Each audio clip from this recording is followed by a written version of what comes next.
Canada এই প্রথমবার আমেরিকার সাথে F-35 ফাইটার জেটের চুক্তি বাতিল করতে চলেছে। গত বছর কানাডা আমেরিকার সাথে 88টি F-35 ফাইটার জেট কেনার জন্য 19 বিলিয়ন কানাডিয়ান ডলারের চুক্তি করেছিল। তবে গতকাল কানাডার প্রধানমন্ত্রী বলে যে সরকার এই চুক্তিকে পুনর্বিবেচনা করবে এবং বিকল্প হিসেবে দেশীয়ভাবে যুদ্ধ বিমান তৈরি করার জন্য সম্ভাবনা দেখিয়েছে।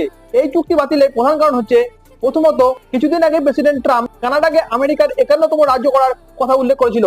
দ্বিতীয়ত হচ্ছে, ট্রাম্প কানাডার উপর যে নতুন বাণিজ্য নীতি বা ট্যারিফ বৃদ্ধির হুমকি দিয়েছে, তার ফলে কানাডা এবং আমেরিকার সম্পর্ক উত্তেজনাপূর্ণ হয়ে গেছে। এইসব ঘটনার কারণে কানাডায় দেশীয়ভাবে তৈরি প্রতিরক্ষা সরঞ্জামের উপর বেশি গুরুত্ব দেওয়ার দাবি উঠছে। কানাডা এখানে বলছে যে তারা এখন বিষয়টা খতিয়ে দেখছে যে আমেরিকা থেকে এই F-35 কেনার ফলে তাদের দেশের কোনো অর্থনৈতিক ক্ষতি হতে পারে কিনা। এখানে একটা কথা বুঝতে পারা যাচ্ছে যে কানাডা জিপারি ফাইটার জেট কেনার বিষয়ে চিন্তা করছে। কিন্তু কানাডা যদি এই চুক্তি বাতিল করে, তাহলে আমেরিকার প্রতিরক্ষা রপ্তানির উপর একটি বড় ধাক্কা হতে পারে।